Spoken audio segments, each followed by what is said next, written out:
కొరకరాని కొయ్య కాదు, చిరాకు పుట్టించే, చిరాకు తెప్పించేటటువంటి వాడు.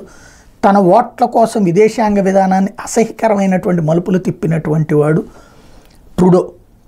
తనకక్కడ సిక్కుల ఓట్లు ఎక్కువ ఉన్నాయి కాబట్టి ఆ సిక్కుల ఓట్ల కోసం అని చెప్పేసి ఈ దేశాన్ని మొక్కలు చేయాలనేటటువంటి ఖలిస్తానీ ఏర్పాటు వద్దు. మళ్ళీ ఒరిజినల్ సిక్కులు వేరు, ఈ ఖలిస్తానీ తీవ్రవాద సిక్కులు వేరు.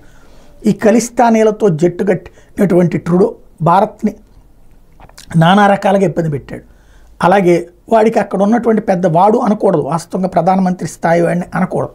కానీ మన దేశానికి వ్యతిరేకంగా వ్యవహరించిన ఎవరినైనా సరే అట్లా మాట్లాడాలని అనిపిస్తుంది నాకు, ఎందుకో తెలియదు. అది అట్లాంటి దరిద్రుడు అని కూడా అనాలనిపిస్తుంది అనమాట. వాడు చేసినటువంటి ఓవర్ యాక్షన్ ఇప్పుడు వికటించిందా?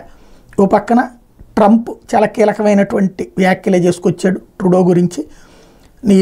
ఏది అమెరికాను నమ్ముకు బతికేస్తూ చివరికి ఓవర్ యాక్షన్ ఎందుకన్నటువంటి కోణంలో 25% పన్నులు వేస్తామని చెప్పడం, ట్రూడో దాని మీద మాట్లాడిన మాటకి ట్రంప్ అవమానించడం జరిగింది. దీన్ని అడ్డుపెట్టుకుని ఇప్పుడు రాజీనామా అస్త్రం వేస్తున్నారా అంటే ఓ సెంటిమెంట్ను రైట్ చేయడానికి.